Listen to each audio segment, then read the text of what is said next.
Vous êtes prêts? J'appuie sur le bouton. Aujourd'hui, je vais laisser dérouler les 6 minutes sans rien dire. Ça me demande un effort extrême, mais ça va permettre aux retardataires de se brancher. À tout de suite.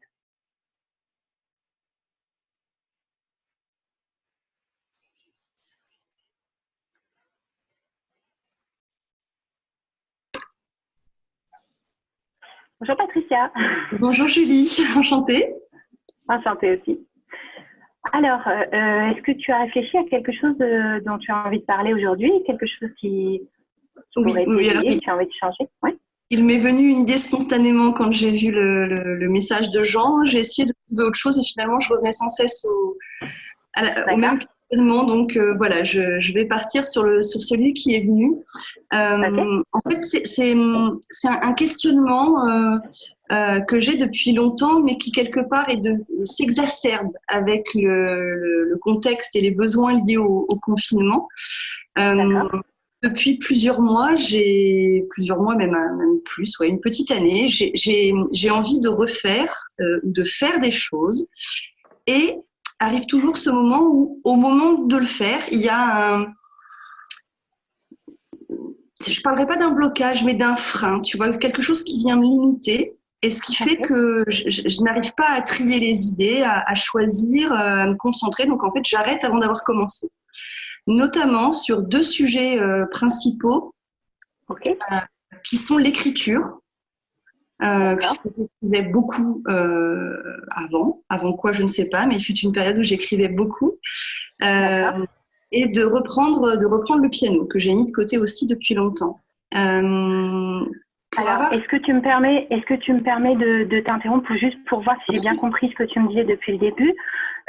Donc, il y a des choses que tu fais, enfin, en tout cas que tu faisais avant comme écrire, qui aujourd'hui, quand tu te dis j'aimerais écrire, tu vas pas jusqu'au bout. Ouais, j'en ai l'envie, je sais que j'en ai la capacité. Alors, pour l'avoir travaillé aussi un peu en auto-hypnose, j'en ai l'envie, je sais que j'en ai la capacité, mais il y a une barrière, quelque chose qui vient se mettre, que je n'arrive pas seule à identifier, pour le coup. Alors, tu en as l'envie, la capacité, mais il y a une barrière qui vient et qui bloque. Tout à fait, tout à fait. Ok. Tu peux m'en dire plus sur le moment où cette barrière arrive? Alors, il y a déjà quelque chose que j'ai constaté, c'est que j'ai pris conscience que je me posais pas du tout la question sur d'autres activités, et que c'est surtout lié à des activités que j'appellerais, artistiques, cérébrales, intuitives, créatives. Voilà, tout ce qui est... ça regroupe quand même un champ de domaine qui est un peu lié à ça. J'arrive pas à savoir ce qui se cache derrière. Je sais pas si c'est un doute sur la capacité de le faire. J'en ai pas l'impression. Oui, c'est ce que tu me disais tout à l'heure. Tu as la capacité. Oui. Est-ce que c'est sur peut-être l'anticipation, tu vois, d'une peur de pas y arriver? Là, je ne sais pas pour le coup. C'est ça que je n'arrive pas à élucider seule. À trouver. L'anticipation d'une peur de ce qui pourrait arriver, ce serait quoi alors, si jamais on allait dans cette direction-là? Qu'est-ce qui pourrait bien se passer si tu écris ou si tu te mets au piano? Quand je parle de cette peur de ne pas y arriver, peut-être de ne pas avoir un résultat. Alors, j'ai pas d'attente, c'est ça qui est particulier. J'allais dire à la hauteur de mes attentes, mais je n'ai pas la sensation d'avoir des attentes. D'accord, tu n'as pas la sensation d'avoir des attentes. Puisque ce serait un plaisir personnel, je ne fixe pas d'attente de réussite. C'est vraiment pour le plaisir de le faire. D'accord. Ça semble être des choses personnelles, en effet, écrire et jouer du piano. C'est quelque chose qui te met toi en scène. C'est pas quelque chose que tu fais pour quelqu'un ou avec quelqu'un. Non, c'est vraiment personnel. D'accord. Est-ce qu'il y a quelque chose qui pourrait être dans cette direction-là ou pas du tout? Il se passe un truc là, au moment où du coup tu me poses la question, donc je vais te l'évoquer. Quand tu me demandes si c'est personnel, pour le coup, j'ai toujours écrit à titre personnel.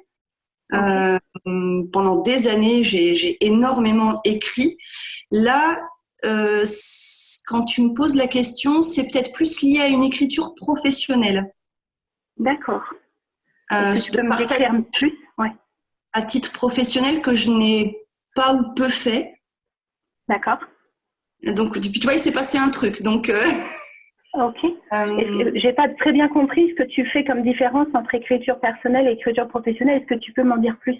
alors, écriture personnelle, j'ai eu besoin et j'ai écrit pendant des années à la manière d'un, comment on pourrait appeler ça, je sais pas, d'un journal intime, tu vois, mais D'accord. pas forcément sur mes états d'âme, mes états d'être, mais envie d'écrire sur des choses qui me tenaient à cœur, que j'aimais, ou c'était une manière de me les raconter que je n'ai plus forcément envie ni l'utilité de faire parce que voilà, ça m'a permis aussi de mettre à plat plein de choses. D'accord. Et ouais, là, ce serait peut-être plus lié, tu vois, à l'écriture. J'ai souvent plein d'idées qui me viennent ou quand je lis des choses, je me dis, ouais, mais génial, mais en fait, je serais capable de faire ça. Mais non. Ça vient pas. Et tu serais capable de faire quoi, d'écrire quoi alors? De partager des choses, des connaissances, de communiquer sur, tu vois, par exemple, si je fais un exemple professionnel sur qui je suis, ma manière de travailler, ma manière d'être, et là, il se passe rien.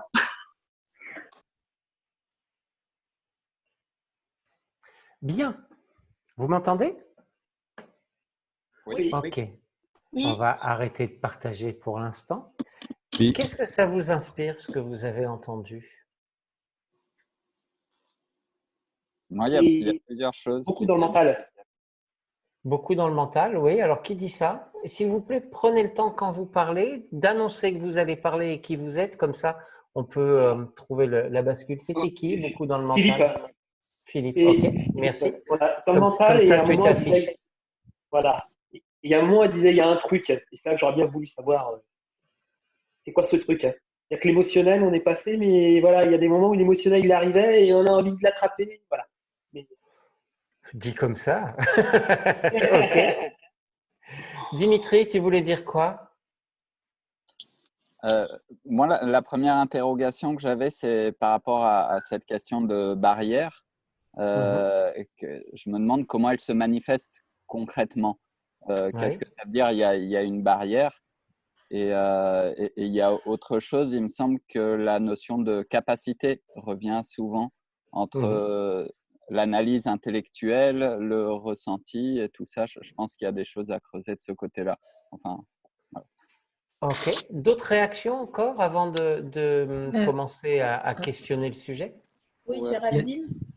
Moi, j'ai trouvé qu'elle était très associée quand elle parlait de comment c'était avant, quand elle écrivait son journal intime. Elle était même approchée, il y a un mouvement du corps, alors qu'elle est très dissociée quand elle dit qu'aujourd'hui, ça ne va pas. Donc, qu'est-ce qui fait que c'est différent aujourd'hui? Il y a quelque chose qui se passe entre avant et maintenant. Alors, on va poser cette question parce qu'il y a aussi cette question-là. Avant, moi, j'ai une question. C'est à quoi tu vois qu'elle est associée ou pas? Tu te fondes sur quels indices? C'est la position de son corps. Je trouvais que quand elle a commencé à parler de quand elle écrivait avant comme un journal intime qu'elle avait besoin d'écrire, il y a son corps qui s'est même avancé pour en parler. J'avais l'impression qu'il y a quelque chose qui était beaucoup plus vivant, alors que quand elle en parle comme d'un problème, là, je ne sais pas comment dire, ça fait oui, bon, ben, j'y arrive pas. Je me permets de t'interrompre, Géraldine. D'une manière générale, on a tendance à s'avancer vers les choses agréables et à s'éloigner des choses désagréables. Donc, c'est assez logique d'avoir une tendance à se dissocier de ce qu'on n'aime pas et à s'associer à ce qu'on aime. C'est presque banal, en fait, si on y réfléchit. C'est ça que tu veux dire, c'est-à-dire associer aux expériences agréables et dissocier des expériences désagréables. C'est pas illogique. Ouais, j'aurais un truc, c'est possible. Quoi d'autre? Ouais. Francky? Écoute, peut-être moi, mais ça demande en fait. Moi, j'ai peut-être pas compris, je sais pas, mais ça demande. Pardon? Je disais, c'est quoi la demande du sujet? Pardon, j'ai oublié son prénom. Mais... Oui, c'est Patricia. C'est une bonne question. Moi, j'ai même pas compris quel était le problème en fait. On va revenir dessus parce que j'ai toujours pas compris dans quelle situation c'est facile et dans quelle situation c'est difficile pour elle.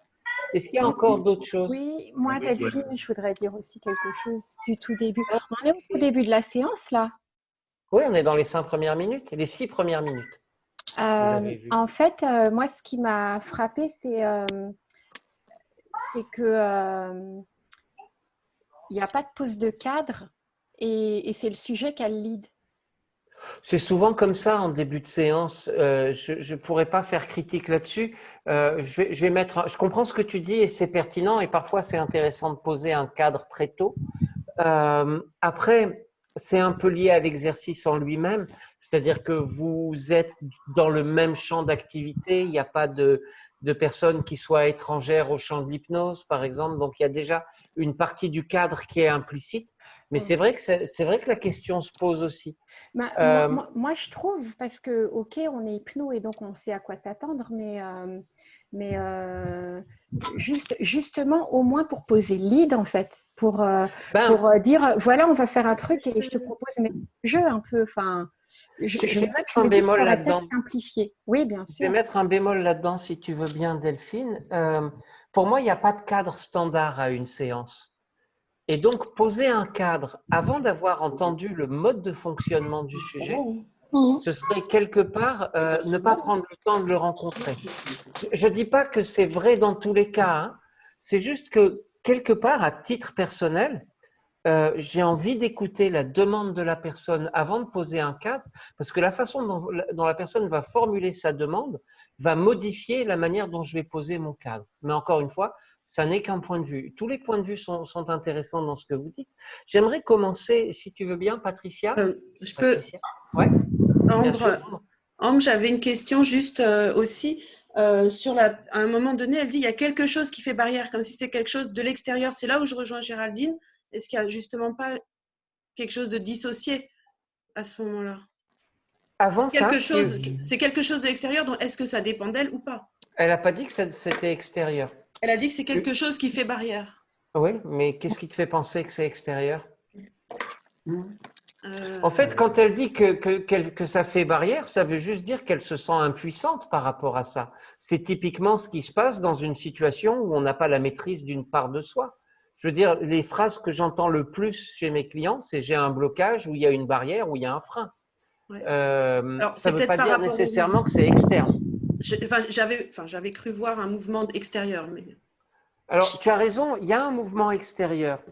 Le fait qu'il y ait un mouvement extérieur veut dire qu'elle se représente ce frein dans l'espace, à l'extérieur, au moment où elle en parle.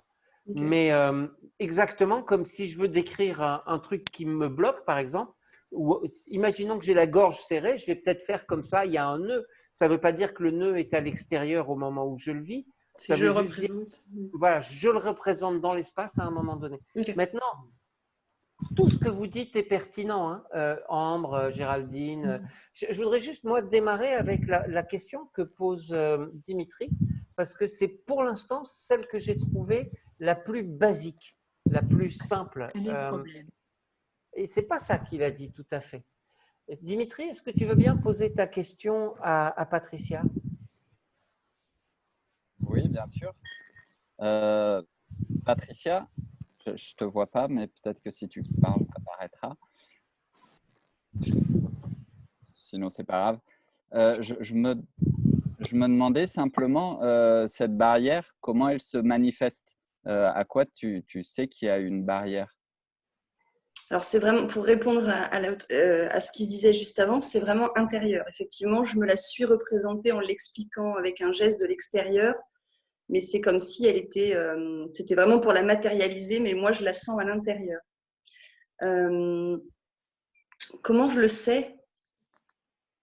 Ben, c'est que ça inhibe, en fait, toute première démarche.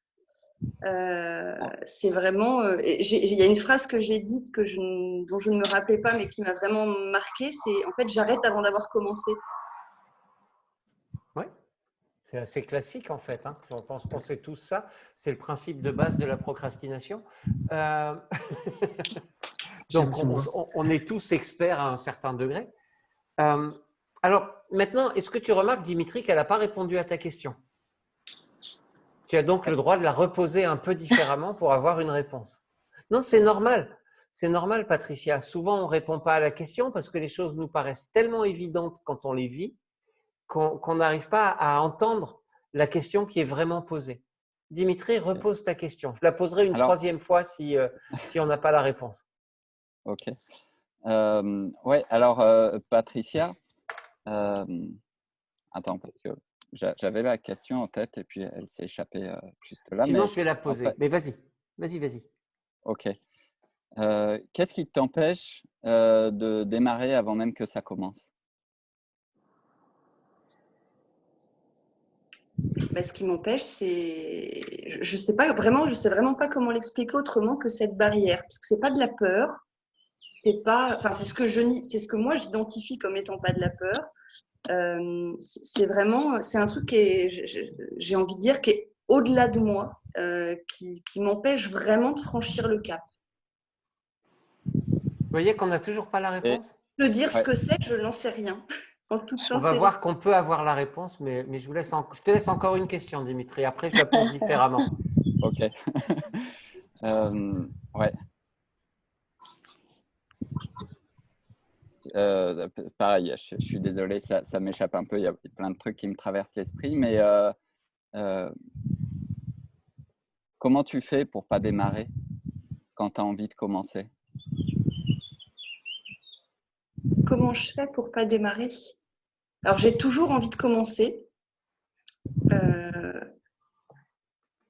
Et j'ai toujours envie de commencer. Des fois, je m'y mets, je me dis, allez, je le fais, je travaille dessus. Et il n'y a rien. Il n'y a rien. Il y a un mélange de… Il n'y a rien qui se passe. Et il y a un mélange de… Il y a trop d'idées en même temps. Ok. Je vais maintenant faire une petite pause parce qu'on est là sur quelque chose d'essentiel. Je pense que vous appréciez la bande son avec les petits oiseaux de Dimitri.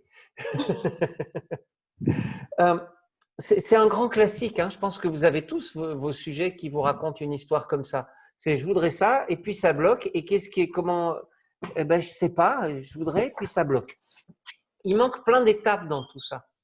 Et c'est là que c'est intéressant de prendre le temps d'expliquer au sujet ce que vous attendez de lui, si vous voulez la réponse qui va le faire avancer. Vous allez voir qu'en fait, ce n'est pas la réponse qui fait avancer le sujet, c'est de se poser la question différemment. Parce que pour l'instant, Patricia a une représentation de la problématique et cette représentation l'empêche de dépasser la problématique. Est-ce qu'on est d'accord avec cette idée-là? C'est comme on dit en maths, tant que le problème n'est pas bien posé, c'est compliqué de le résoudre. C'est Fanny, tu veux poser une question à qui? Je n'ai pas compris. À Patricia. Oui, à Patricia, je voudrais bien poser une question. Patricia, j'aimerais savoir comment ça… Vous m'entendez? Ouais. J'aimerais savoir comment ça serait si tu l'écrivais juste pour toi, ce que tu veux écrire. Au niveau de l'énergie ou dans ton corps, comment elle est cette barrière? Là, pour le coup, alors du fait que je n'écris plus du tout pour moi non plus, j'ai forcément que des références antérieures. Ouais, mais si tu te projettes maintenant dans le présent, là, tu as envie d'écrire et tu sais que ça va être juste pour toi, pour le coup. J'ai les mains moites. D'accord. Ok. Alors, je vais juste prendre un instant. Pardon, Fanny. En fait, oui. Si je me permets de commenter la question que tu poses, c'est bien, tu testes une question qui est pleine de présupposés. Tu l'entends? Oui, mais c'est pour vérifier. Ouais, c'est OK. C'est juste intéressant de voir qu'il y a autant de présupposés que ça qui parlent en fait de nos projections à nous, de l'idée qu'on se fait sur la base de notre expérience. Et c'est OK aussi. Maintenant, je voudrais retourner juste sur prenons de l'information. Patricia nous dit « j'ai envie de faire quelque chose et il y a une barrière qui m'en empêche ». C'est bien ça, Patricia? Moi, la question que j'ai envie de te poser comme Dimitri, c'est tout à l'heure, tu as dit « il y a quelque chose qui m'en empêche parce que à chaque fois que je veux, je n'y arrive pas ». C'est ça? Quel lien tu fais entre le fait que tu veuilles quelque chose et que tu n'y arrives pas et qu'il y ait une barrière? Je vais prendre un exemple. Il y a un raccourci dans ce que tu dis. On va le découper, ce truc-là, et ça va aller dans le sens de Fanny un peu différemment. On décompose ta situation, tu veux bien? Oui, sans problème. Donc, le moment où tu ressens l'envie, tu ressens quoi? Qu'est-ce que tu te dis? Qu'est-ce que tu ressens dans le corps? C'est où? C'est comment? Quels sont les mots que tu prononces? Qu'est-ce que tu imagines? Tu es dans quel état? C'est de l'impatience, c'est de l'énergie, c'est plutôt positif. Ok. Et qu'est-ce qui se passe qui fait que l'énergie change? Juste avant qu'elle change, comment tu fais pour que l'énergie change? Qu'est-ce qui se passe juste avant que l'énergie change? Il y a cette excitation, cette impatience, c'est plutôt positif. Il y a de l'énergie. Ben c'est quasi instantané en fait, hein, le changement de… C'est quasi instantané. Qu'est-ce qui se passe dans ce quasi instantané?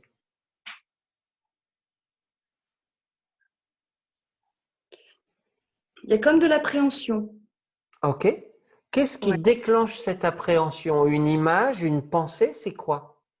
Non, c'est un… Non, ça c'est déjà l'impression. Ça c'est déjà l'appréhension. Qu'est-ce qui déclenche ce ressenti-là? Si je le mettais en mots, qu'est-ce qui fait que ton corps entend le message? C'est le moment d'avoir de l'appréhension. Qu'est-ce qui se passe juste avant ça? Parce que pour qu'il y ait de l'appréhension, il faut qu'il y ait une représentation de quelque chose, d'une manière. Alors, j'ai une image qui m'est venue, qui est celle d'un cahier d'écriture. Ok. Et à ce moment-là, quand tu vois ce cahier d'écriture, qu'est-ce qui se passe? J'ai pas envie de l'associer à ce que j'ai envie d'écrire. Ok. C'est intéressant. Vous entendez ça ou pas? C'est-à-dire ce cahier d'écriture qui a l'air d'être un ancrage pas super désirable. Pas cool. Arrive comme un frein entre l'envie et l'action. J'attire juste votre attention là-dessus parce que nos sujets nous diront à peu près toujours « je suis là » et tout d'un coup, il se passe ça. Oui. Mais en fait, c'est jamais vrai. Je déteste faire des généralisations comme ça. C'est sûrement pas vrai non plus quand je dis que c'est jamais vrai. Mais c'est à peu près jamais vrai. C'est simplement qu'il y a des mécanismes cognitifs à nous, auxquels on est juste insuffisamment attentif. Et du coup, on fait « ok, il y a ça et il y a ça ». Mais en fait, il nous manque toujours le cheminement qui nous a fait passer de ça à ça. Là, dans ce que tu nous dis, il y a une représentation qui arrive et cette représentation, tu n'as pas envie de l'associer à ce que tu vas faire. C'est bien ça? Visiblement, oui. Et quand tu regardes cette représentation, tu ressens quoi? Qu'est-ce qu'il a, ce cahier, qui fait que tu n'as pas envie de l'associer en gardant tout ce que tu veux garder pour toi, Oui, non, il n'y a pas de… Bah, c'est plus un… Ouais, c'est ce que je disais quand j'ai entendu les 5 minutes tout à l'heure. C'est en fait associé à une écriture personnelle que j'ai pu avoir à un moment donné. Et du coup, pour moi, il est fermé, ce cahier. Il a plus lieu d'être. Enfin, il n'est plus. Donc… Moi, dans ce que j'entends, alors pour le coup, je me permets de projeter, après je rends la parole aux autres, mais ce que j'entends dans tout ça, c'est que cette période d'écriture personnelle, c'est un type de période dans laquelle tu n'as pas envie de revenir. Non, parce que pour moi, elle est close. Enfin, voilà, oui, elle est close. Ok. Elle était agréable? Ah oui, il y avait des chouettes trucs dedans, mais ça fait partie… Voilà, il n'y avait pas que de l'agréable, mais pour le coup, pour moi, le chapitre est clos. Je n'ai plus besoin d'écrire. Oui, effectivement. L'association, je suis en train de la faire en même temps. Il n'y a plus ce besoin d'écrire. Ce n'est plus un besoin, c'est une envie. Ok. Ok. On va revenir. Alors, c'est intéressant parce que vous voyez qu'on change de mécanisme de motivation. Est-ce que vous avez d'autres choses sur ce que vous avez attendu ou est-ce qu'on reprend la vidéo pas à pas? Si vous avez d'autres choses, on prend un peu et puis après, on voit pas à pas. Pas à pas. D'autres choses tout de suite ou on reprend la vidéo par petits bouts? Je ne sais pas, j'ai une question à Patricia. Bonjour Tatiana. Bonjour. Patricia, si ce serait l'idéal, de quoi tu as envie d'écrire aujourd'hui?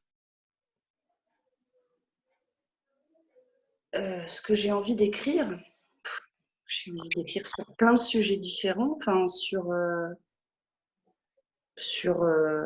ma pratique, sur mes pratiques, sur mes expériences, de partager des choses. Ouais, j'ai plein d'envies différentes en fait, mais qui sont plus liées à des envies et des partages professionnels, effectivement. Jean? Dans le personnel, il y a toujours quelque chose de personnel aussi. Bien sûr, parce que j'ai la croyance de dire que on transmet de nous dans ce qu'on transmet dans. Donc oui, il y a forcément une part personnelle, bien sûr, je pense. Il y avait quelqu'un qui voulait intervenir. Ouais. C'est Yanis. C'est une projection. Il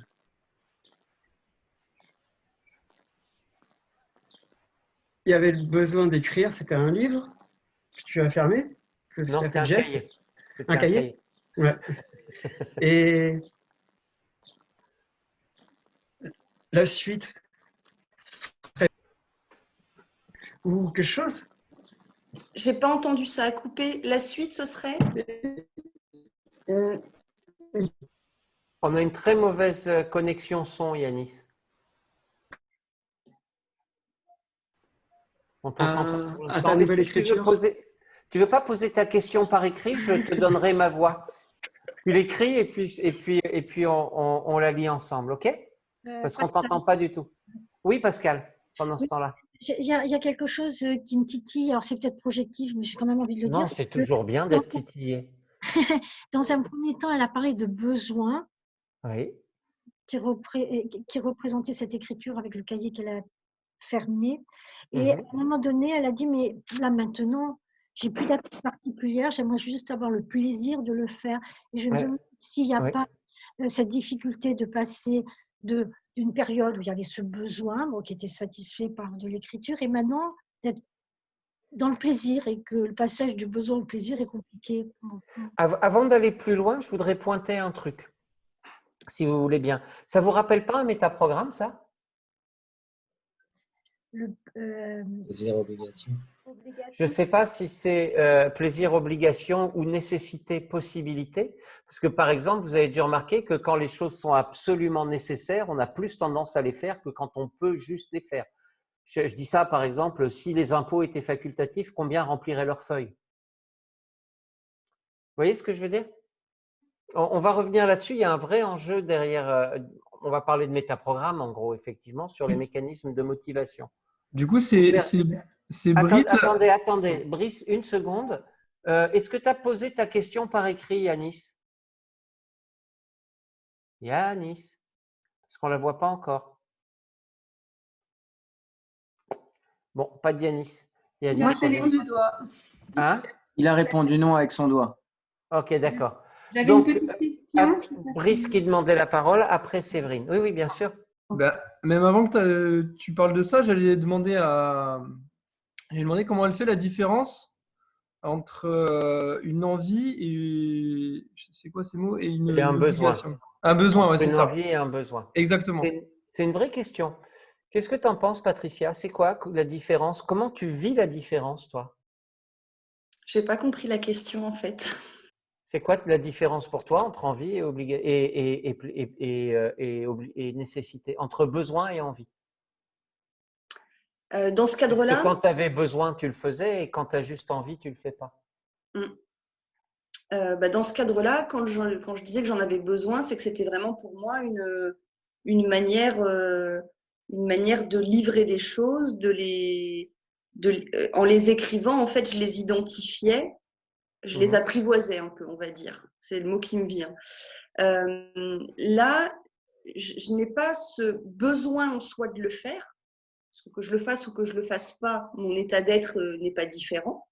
Il est plutôt bien. Ce serait pas différent si tu écrivais? Mais j'ai envie de le faire. Mais tu te sentirais pareil si tu le faisais, tu crois?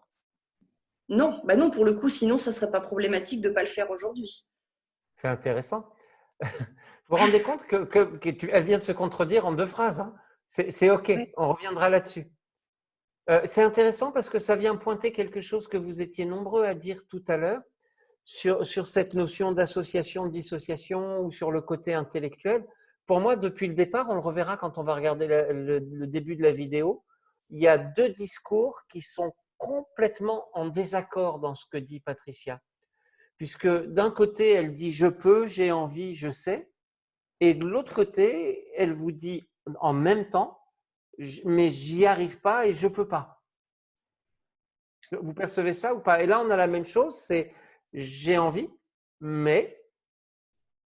On va revenir là-dessus. Séverine, tu voulais dire quelque chose? Séverine Morizet. Oui, j'avais 2 petites questions. La première, c'était, j'étais curieuse de savoir comment ça se passait pour le piano, parce que Patricia a parlé du piano au départ. Est-ce que c'est le même processus qui se met en route avec l'envie de se remettre au piano, puisque c'est quelque chose du passé également, comme l'écriture? Et la deuxième question, par rapport à cette envie, j'aimerais savoir, Patricia, qu'est-ce que ça vient nourrir chez toi, cette envie-là d'écrire ou de refaire du piano? Alors, le piano, ça fonctionne exactement de la même manière. J'y pense et j'oublie, j'ai envie de dire. J'en ai l'envie aussi, j'en ai les capacités plus, mais je sais que ça se retravaille, il n'y a pas de souci. Mais j'arrête avant d'avoir commencé. Et ce que ça vient nourrir, c'est une satisfaction en fait. Ce serait pour moi un moyen de transmettre, un moyen de transmettre des choses, de pouvoir partager. Enfin, c'est vraiment dans cette idée-là, dans cette optique-là. Ok. D'autres choses où on reprend cette analyse? Oui, il y a bien sûr une problématique de motivation, mais pas que. Je réponds Nicolas, à j'aurais une question. Oui. Je voudrais savoir, qu'est-ce qui pourrait, pour toi, Patricia, se passer de pire si tu écrivais ou si tu faisais du piano?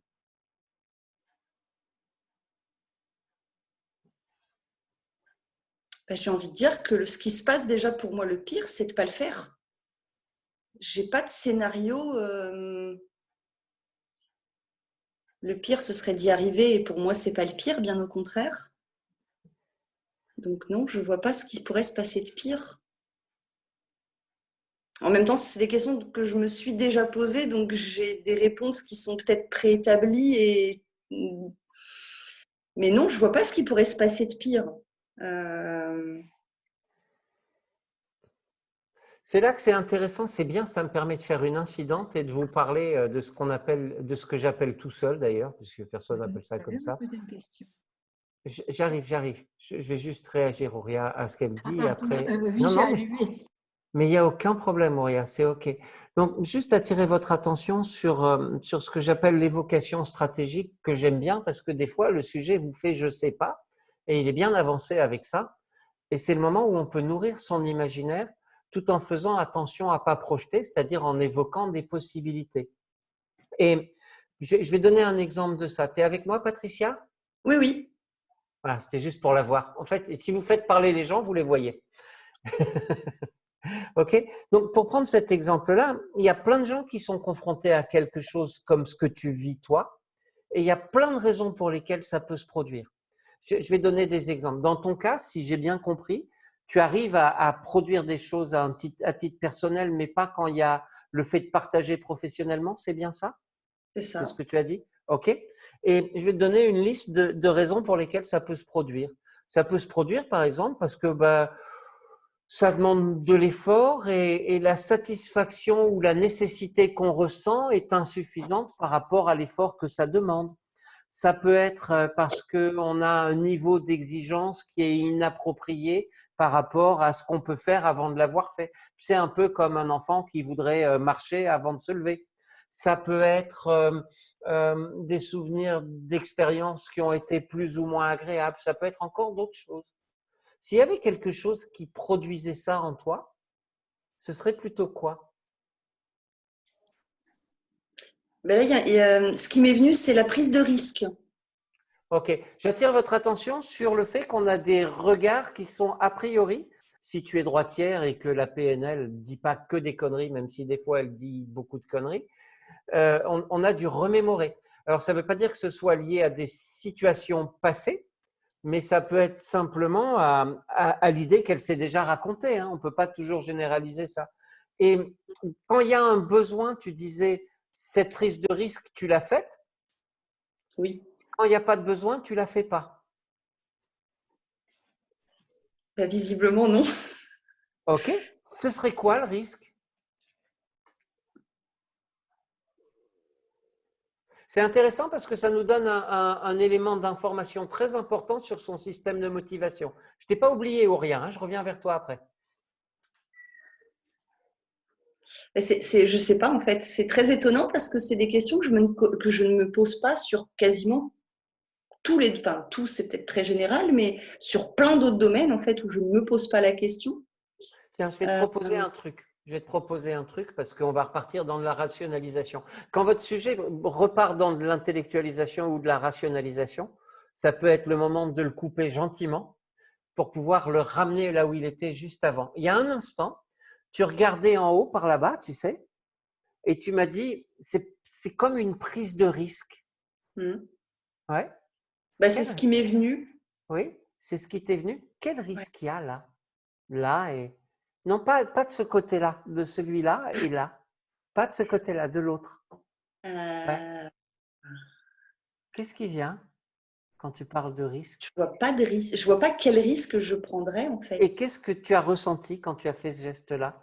Tu vois pas quel risque tu prendrais ou tu vois quelque chose, mais ça ne te paraît pas un risque intellectuellement? Non, non, je vois pas quel risque je prendrais. Alors, qu'est-ce qui amène ce mot-là? Comment il est venu, ce mot-là? C'est presque inconfortable. C'est presque inconfortable. Oui. Quand tu me demandes de m'imaginer quel risque ou quelle prise de risque à quoi ça ressemblerait, c'est presque inconfortable, effectivement. Oui. Alors que là, rationnellement, je ne vois pas de risque. Vous voyez que là, on a tout ce qu'il nous faut pour bosser à plusieurs niveaux. Je résume déjà, on a déjà un métaprogramme besoin, plaisir ou nécessité, possibilité. Il faudrait vérifier, pardon, obligation, plaisir ou nécessité, possibilité qui est assez présent. On a deux parties qui sont extrêmement dissociées, celle qui ne voit pas où est le problème et l'autre qui crée une émotion désagréable, c'est-à-dire qu'il y a vraiment comme une séparation entre deux parties. Tu perçois ça? Toi, Patricia? Il y avait un autre truc, mais je l'ai oublié. Est-ce qu'on a retrouvé la question d'Yanis avant que je passe la parole? Non, je ne retrouve pas la question d'Yanis. Est-ce que Yanis est par là? Oui, je me suis fait trop de fautes. Est-ce que vous m'entendez bien? Là, je t'entends. Oui. Avant, je vais revenir sur ma question de base, mais même si j'ai les réponses, au fait, elles ont été répondues tout à l'heure. C'était les métaprogrammes, en fait, au niveau des besoins, en fait. C'est… Ouais, après, du coup, je ne sais plus quoi poser. Ok. Auria, tu voulais dire quelque chose. Merci, Yanis. Je crois que c'est bon. Depuis le départ, j'avais envie de me poser la question, en quoi c'est un problème? Et si elle y arrivait, qu'est-ce qui se passerait? Voilà, mais on en a discuté de nouveau là, on en a parlé, donc ça rejoint un petit peu ce qui vient de se dire là. Et en même temps, on n'a toujours pas les réponses, on n'a que les questions. Oui. Est-ce que tu veux bien jouer avec moi un instant, Patricia? Je te donne la parole après, Yvonne. Je voudrais juste pointer un truc. Oui, bien sûr. Tu veux bien jouer avec moi? Patricia, imaginons un instant que je ne m'adresse pas à la part de toi qui ne voit pas où est le problème et qui dit juste « ça me fait chier, c'est comme ça et ça m'énerve et je voudrais que ce soit autrement ». C'est un peu ça? Je me sens frustré, je voudrais que ce soit différent. Et si je m'adressais à cette part de toi qui perçoit un risque et qui freine? Je vais juste lui poser une question et tu vas juste entendre et sentir la réponse en toi. Et je voudrais que tu sois juste observatrice de ce qui se passe. Toi, je te dis ou pas que ça a déjà commencé à… Dis-moi, ça se voit. Mais est-ce qu'il y a des mots ou pas encore? Non. Ok. Si je m'adresse à cette part de toi et que je lui dis juste, c'est quoi le risque pour toi? Qu'est-ce qui vient? C'est déjà venu en fait. C'est quoi? Aucune idée. Mais c'est là. Je vais reposer la question à cette partie-là. Je vais lui demander, si tu veux bien qu'on parle pour que vous puissiez mieux vous entendre, toi et Patricia, et trouver des solutions qui vous satisfassent toutes les deux, je vais te demander de faire pencher la tête du côté gauche suffisamment fort, voilà, comme ça, et encore plus nettement pour que Patricia et le reste du groupe puissent le percevoir. Et je vais même te demander quelque chose de plus. Toi, la partie qui perçoit un risque, je vais te demander de commencer à endormir l'intellect de Patricia de telle façon que toi, tu puisses parler un peu plus et dire de quoi tu as besoin. Qu'est-ce qui se passe pour toi? Il y a un risque, il y a une barrière. Qu'est-ce qui se passe pour toi? Toi, la partie. Et pour ça, il faut endormir un peu plus Patricia. Jusqu'au moment où il y a des mots ou des images qui apparaissent. Tiens, on va imaginer un truc, c'est qu'au moment où les mots et les images apparaissent, les paupières vont irrésistiblement se fermer. Et toi, tu peux essayer. Hein? Ouais. Il y a un mot très fort qui est venu. Ouais. Je ne sais pas ce qu'il vient faire là, qui est liberté. Ok. On aura l'occasion de revenir là-dessus. C'est juste une façon d'attirer votre attention sur le fait que... alors, je vais répondre juste brièvement à Loïc qui parle du VACOG, etc. En fait, on s'en fout que ce soit vrai ou faux. Moi, j'ai plein d'études qui disent que c'est vrai et plein d'études qui disent que c'est faux. Et on en a déjà parlé 100 fois avec Jordan. Ce que j'observe juste, c'est que ça marche à chaque fois qu'on s'en sert. Mais comme de toute façon, on n'observe que les choses qu'on croit, ça n'a finalement pas tant d'importance. Dites-vous juste un truc, c'est que de toute façon, 60% des résultats d'études en psychologie sont faux et non reproductibles. Donc, je pense que c'est bien d'utiliser ce qui fonctionne sans se demander si c'est vrai ou pas, ne serait-ce que parce que je pourrais vous rappeler que dans certains pays, sacrifier un poulet, ça marche. Donc, pour revenir, pour l'instant, je reviens juste à ce que je disais avec Patricia et ensuite, je m'adresse à Yvonne. Je te donne la parole, Yvonne, ok? Donc, juste pour revenir à ce que je disais avec Patricia, je voulais juste attirer votre attention sur le fait que quand vous avez une opposition comme ça entre deux parties, si vous établissez une alliance et un lien avec celle qui est perçue par la personne comme étant porteuse du problème, c'est extrêmement rare que vous n'obteniez pas très facilement une transe, puisque quelque part, vous êtes en train de donner la parole à une partie de la personne qui ne cesse de demander d'être entendue sans l'être. C'est le propre de toutes nos parts inconscientes. C'est à la base de la plupart de mes stratégies. OK? C'est clair ce que je raconte ou pas? Si c'est clair, vous faites comme ça. Si c'est pas clair, vous faites comme ça. OK. Ça marche. Yvonne, tu voulais dire un truc? Oui, mais bon, là, tu es passé donc à l'étape suivante. Moi, ce que je voulais dire, c'est qu'elle était quand même très, très expressive par le corps et qu'effectivement, il y avait fort des variations en latéralité quand elle parlait. Oui, Et, précise ce que tu veux dire. Oui. Eh ben, en fait, quand elle parlait, au tout début, quand elle s'est présentée et qu'elle parlait, il y avait beaucoup d'investissement à droite. Ensuite, par contre, quand elle a parlé du frein, c'est passé à gauche. Et souvent, quand elle parlait du perso et du professionnel et de son frein, je trouvais qu'il y avait une expression qui était par le corps, très présente, tout comme quand tu lui as posé la question dans un premier temps où tu lui demandais, à la partie freinante, si l'on peut dire, de prendre présence. À ce moment-là, elle dit non, je ressens rien, mais il y avait une attitude qui était extrêmement figée où finalement il y avait beaucoup de contrôle. Voilà. Elle a dit en même temps qu'elle ressentait des trucs, mais bon, on aura l'occasion de revenir dessus.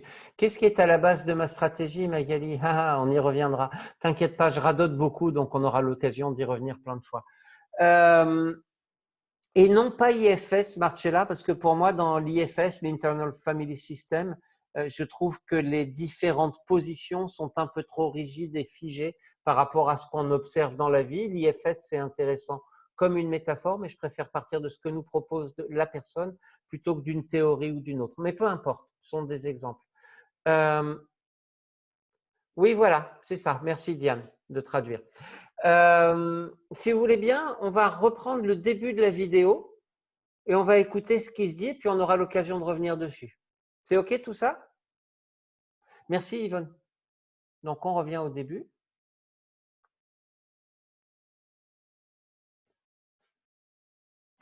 Ah, pardon, il faut peut-être que je partage mon écran, hein, ce serait mieux. Vous seriez content probablement de voir et d'entendre ce que je vois et entends.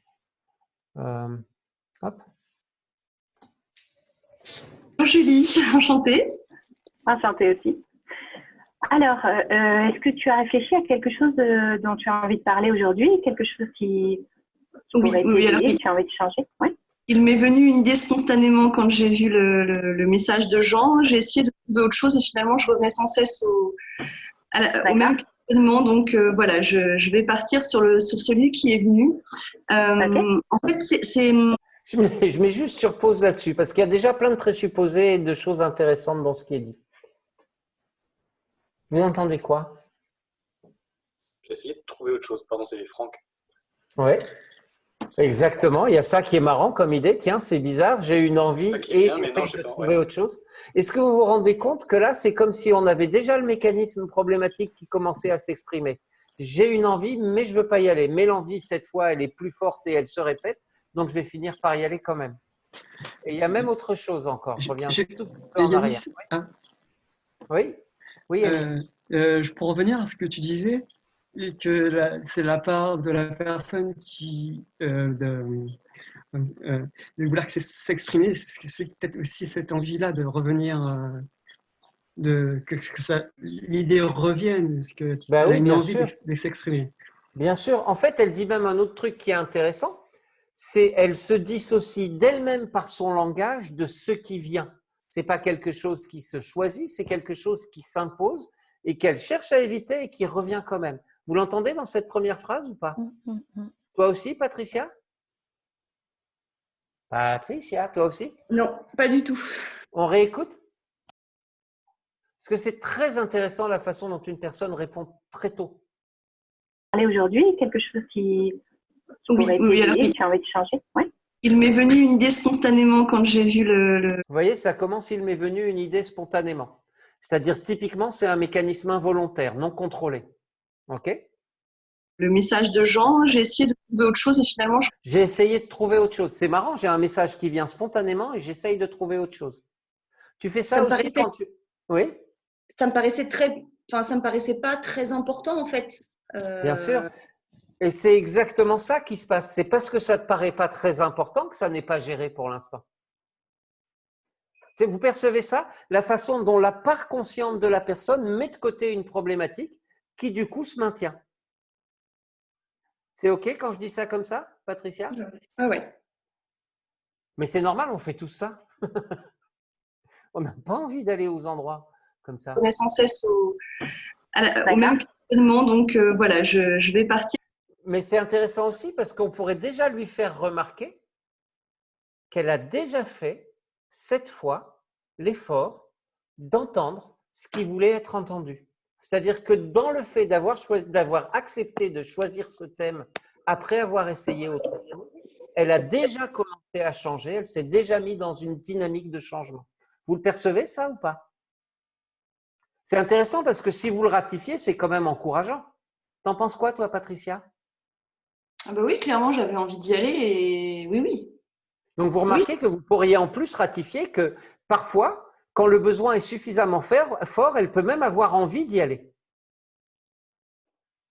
Suffisamment pour le faire, je veux dire. Tu m'entends toujours, Patricia? Oui. Je continue. Sur celui qui est venu.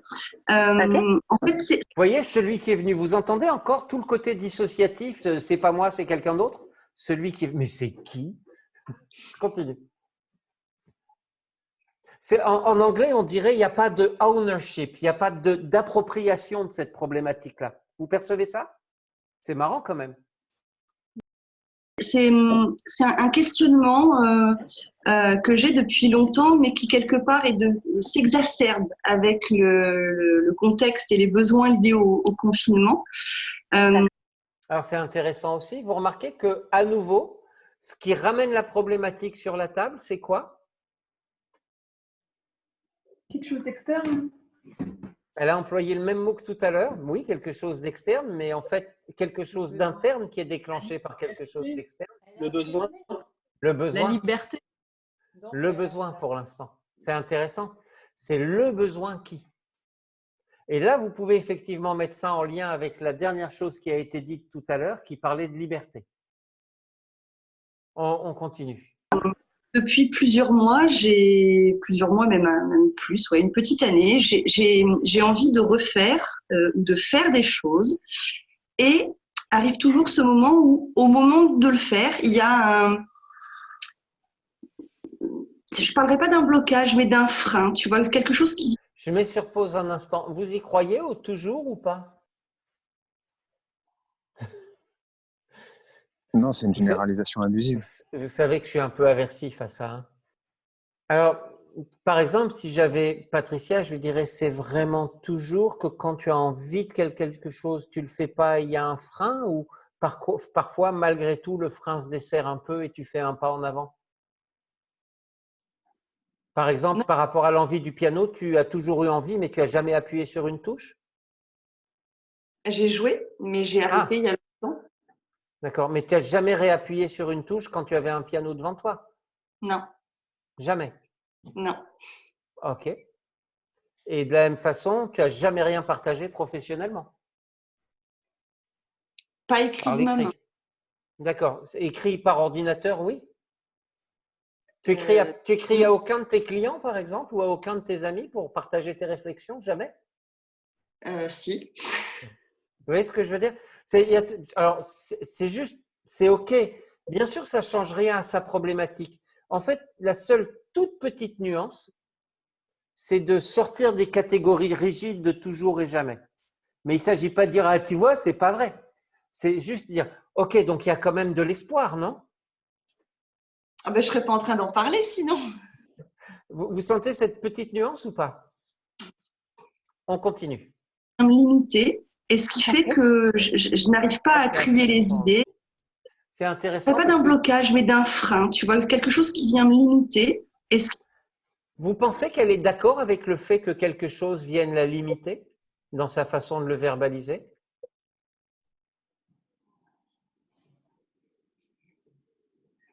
Je ne vous entends plus. Hein. À votre avis… C'est Marie. Oui. Je vous remets même un peu plus sur cette partie-là. Merci. Au moment de le faire, il y a un… Je ne parlerai pas d'un blocage, mais d'un frein, tu vois, quelque chose qui vient me limiter, et ce qui fait que je n'arrive pas à trier les idées, à choisir. Vous entendez ça ou pas? En fait, il y a même une contradiction dans les termes. On va revenir dessus. Ouais. Oui, elle a fait un petit sourire, juste en disant limité. Oui. Voilà. Mais rappelez-vous juste que le sourire peut aussi bien être une façon de masquer de la gêne et de l'inconfort que de sourire. Donc, mais on peut observer le sourire, c'est difficile d'en tirer une conclusion. Je vous pointe ce que je remarque parce que c'est amusant. Elle se plaint d'être limitée, mais en fait, son problème, c'est de ne pas être limitée, si vous écoutez bien, parce que son problème, c'est d'avoir plein d'idées et de trier. C'est-à-dire que paradoxalement, ce qui la limite, c'est de ne pas être limité. Tu entends ça ou pas, Patricia? Ça fait comment quand je dis ça? S'il y avait moins d'idées, ce serait… Hein? C'est comme si j'avais, en écoutant ce que tu dis, j'avais déjà besoin de trier pour comprendre. Ok. Et?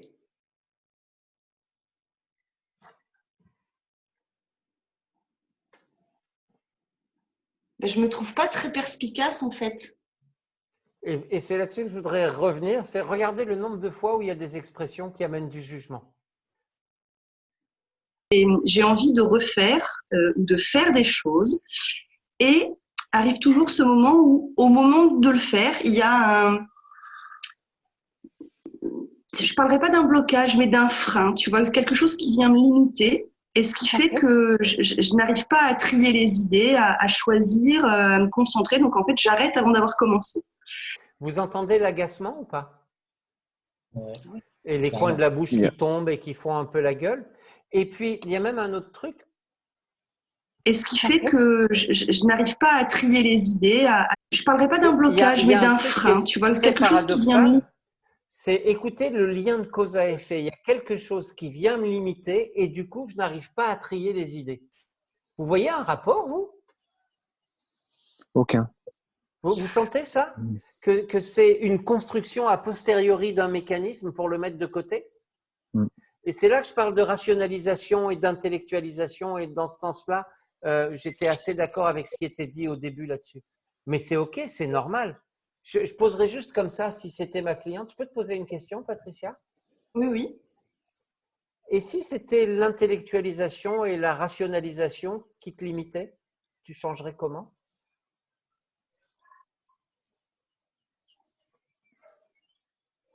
Vous entendez? Alors, c'est dommage, on ne la voit pas à l'écran, mais je parierais qu'il y a un petit bug cognitif. Il y a complètement un gros bug. Je ne sais pas comment je changerais. Et je pose la question parce que ça aussi, on l'a depuis le début. Alors, je ne vais pas vous le retrouver parce que j'ai mes idées qui se perdent au fur et à mesure que je parle. Mais il y a ce truc que je colle des choses et je mets du sens. Et que du coup, j'ai une représentation qui m'empêche. Imaginez, je vous fais une métaphore un peu con, mais imaginez, je ne sais pas, je regarde ce que j'ai autour de moi, que j'ai un tourne-disque, mais que je le regarde comme si c'était une imprimante. Vous pensez que je vais réussir à le faire marcher? Il y a assez peu de chance. Hein. Et c'est souvent ce qui nous arrive avec les cognitions qu'on a auto-construites tout seul, c'est qu'on finit par croire que ce qu'on se raconte, c'est vrai, et du coup, ça devient compliqué de le changer. On fait tous ça, et j'en profite pour vous rappeler que c'est, à mon avis, ce qui fait l'essentiel de ce que va apporter un accompagnant à une personne, c'est de lui montrer un point de vue différent du sien. Je crois que notre rôle principal, c'est de recréer de l'altérité. Je vais juste prendre une seconde pour arrêter de partager et pour voir… Non, j'avais l'impression qu'il y avait des gens qui étaient bloqués dehors, je voulais les admettre. Ce n'est pas le cas. Oui, oui, j'écoute. Jean-Céline, j'ai une petite question. Tu parlais des parties et par rapport à ce qu'elle a dit tout à l'heure par rapport dans la vidéo, Oui. ce frein, tu sais, on dit que les parties, on a des parties positives et qui ont des bonnes intentions. Et justement, est-ce qu'on pourrait, c'est peut-être de la projection hein, aussi de ma part, penser que cette partie, ce frein justement qui la bloque, cette barrière, parce qu'elle a tellement d'idées pour avoir une intention positive pour dire hello, stop là, tu as beaucoup d'idées, c'est super, et peut-être qu'effectivement, il est temps de faire le tri. C'est marrant parce que j'ai l'impression exactement opposée. Alors oui, non, ça ne me parle pas du tout. Je vais préciser ce que je veux dire. Moi, l'impression que j'ai, c'est que ce qui fait que cette partie bloque la production, c'est que justement, elle a plein d'idées et que dans l'idée même de l'expression, elle va avoir le sentiment de perdre ce foisonnement et cette liberté et que ça va trahir ce qu'elle a envie d'exprimer. Mais ça, c'est mon ressenti et ma projection. Ça te parle ou pas, ça, Patricia? Ah oui, complètement. C'est marrant, non, de percevoir ça. C'est-à-dire que, parce que j'ai entendu le mot qui a été donné tout à l'heure par la dite partie, liberté. Et vous comprenez bien que trier les idées, ce n'est pas un truc qui donne un sentiment de liberté. C'est très contraignant. Vous l'entendez, ça, ou pas? Comme si cette partie, c'est la contrainte qu'elle n'aimait pas. La contrainte de la production, de la création. C'est OK, ça, ou pas? Ouais. En quoi choisir une idée ou un sujet fait perdre les autres? Ça, c'est son point de vue à elle. Je ne dis pas que c'est la vérité. Hein. C'est là qu'à mon avis, on se retrouve typiquement… Tu as raison de poser la question, Loïc. Mais c'est là qu'à mon avis, on arrive typiquement dans la situation où on a une partie qui est vivante, joueuse, créative, qui a envie de s'amuser et de vivre et d'apporter plein de choses et qui n'aime pas la discipline de la production. Est-ce que ça te va si je dis toujours ça, Patricia, ou pas? Est-ce qu'on est toujours OK? C'est les deux gros traits, effectivement, j'allais dire de personnalité, oui. Et c'est là que c'est intéressant parce qu'on se rend bien compte qu'au fond, c'est juste un enjeu pédagogique d'apprendre à aimer la contrainte comme un outil de liberté. Parce que le paradoxe, c'est que cette partie qui veut de la liberté, elle est plus contraignante puisqu'elle empêche l'expression. C'est typiquement une partie dont l'idée de la liberté prive Patricia de liberté. Ça vous parle ou pas quand je dis ça, les copains? Attends, je t'ai vu, Pascal. Juste avant d'aller plus loin, Patricia, est-ce que si tu demandes à cette part de toi ce qu'elle pense de ce que je viens de dire, elle répond quoi? Je parierais pour un silence, mais on va voir.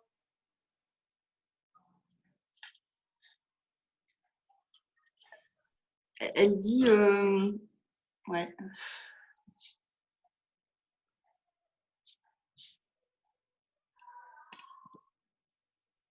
Oui.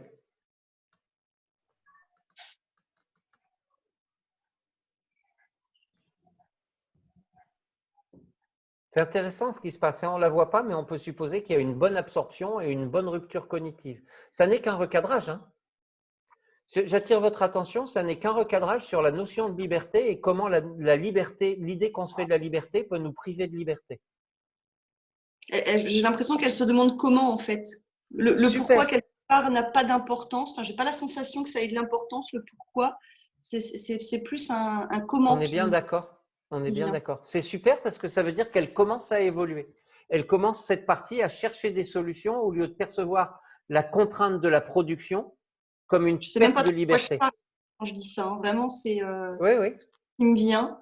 C'est plus un oui, d'accord, mais comment? Très bonne question. On y viendra après et on retournerait sur des évocations stratégiques. On ne va pas le faire là. Vous remarquez qu'il est quand même déjà 19h03 et il y avait quelqu'un qui voulait causer. C'était qui? C'est moi, Pascal. Pascal, pardon.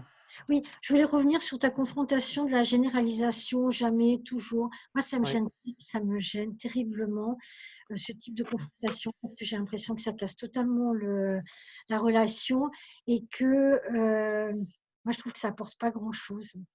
Tu sais, le mieux, c'est généralement de poser la question au sujet. Le questionnement sur le toujours, ça t'a fait quoi, toi?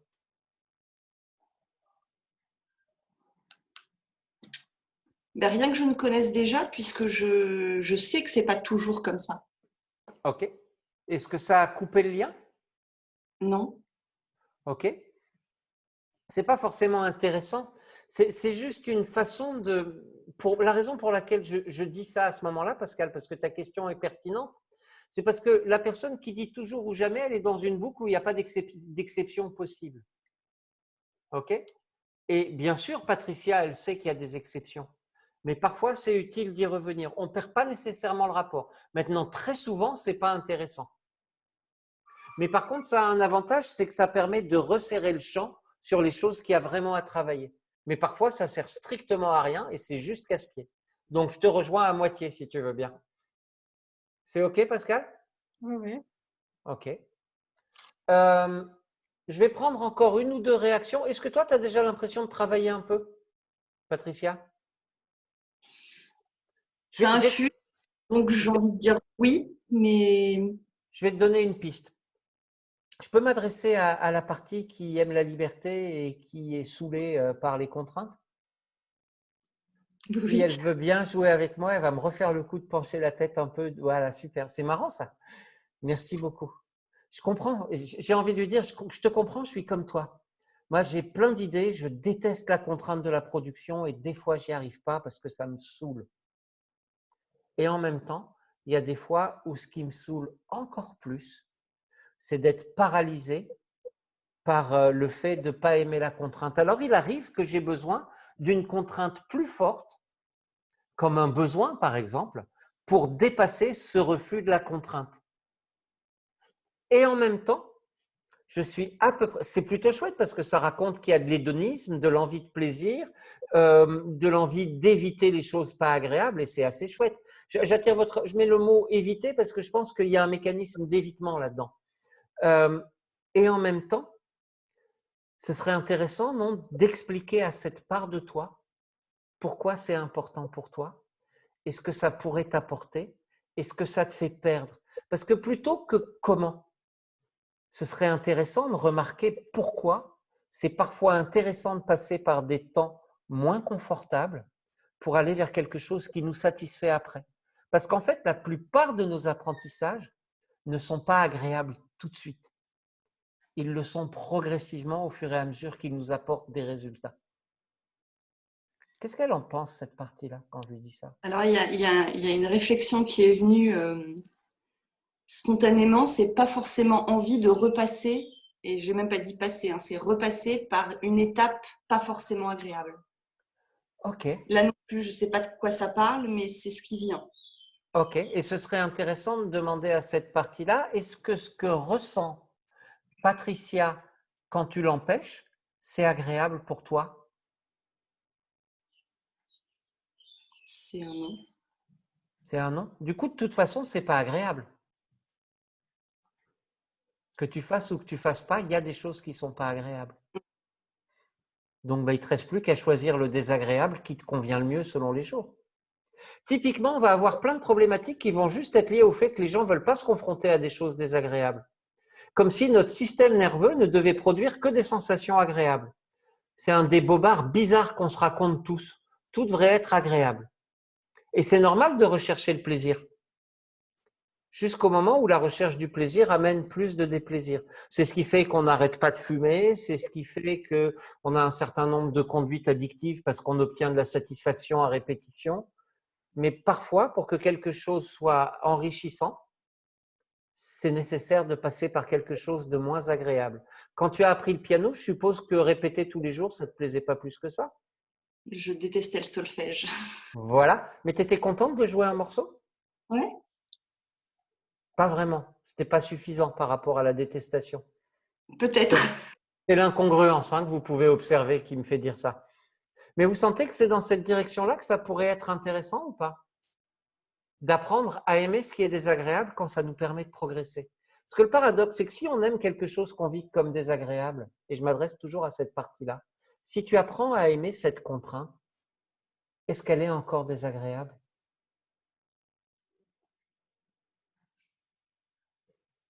Je n'ai pas la sensation qu'elle soit si désagréable que ça en plus. C'est toi qui réponds, ce n'est pas la partie. La partie, elle aime la liberté. Et donc, elle n'aime pas la contrainte.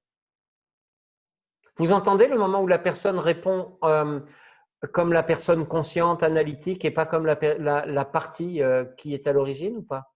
Je repose la question à cette part de toi-là.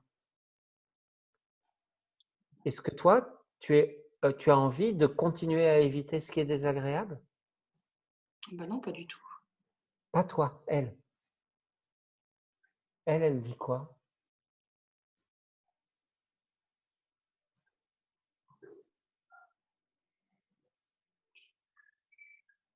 Oui. Elle dit parce que c'est par accord sinon.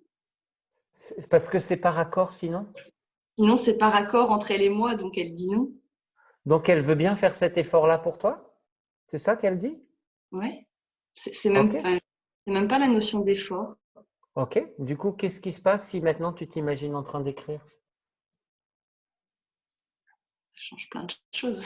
Et qu'il faut trier des idées? Ben, j'ai envie de dire que s'il y a juste à les trier, c'est pas un problème en soi. Non, une fois qu'elles sont triées, il faut les exprimer aussi.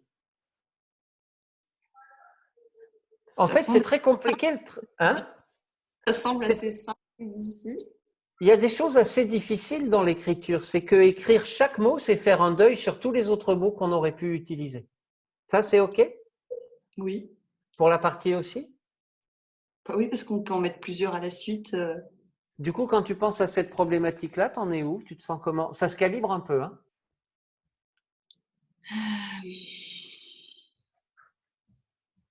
Bah, on est plus dans le ressenti agréable et le… Ok. Ouais, ça amène quelque chose. Ok. On n'est qu'à une étape de travail et ce serait intéressant d'approfondir avec de la transe plus formelle et de prendre le temps. Mais tu fais un peu d'auto-hypnose, toi? Oui. Et puis peut-être que cette partie-là et toi, il n'est pas exclu que vous ayez envie de continuer à discuter dans les jours et les semaines qui viennent. Et parfois même, vous discuterez la nuit et ce sera intéressant parce que la nuit, ce sera peut-être l'autre partie qui aura la part prépondérante et tu pourras apprendre à l'écouter aussi. C'est rigolo. C'est intéressant, ce petit moment-là pour toi ou pas? Très. Oui, ça amène plein d'interrogations, plein de… Ok. Je vous propose qu'on s'arrête là parce qu'il est déjà 19h11 et que je vous ai dit que j'avais des questions à vous poser. Est-ce que c'est OK si je passe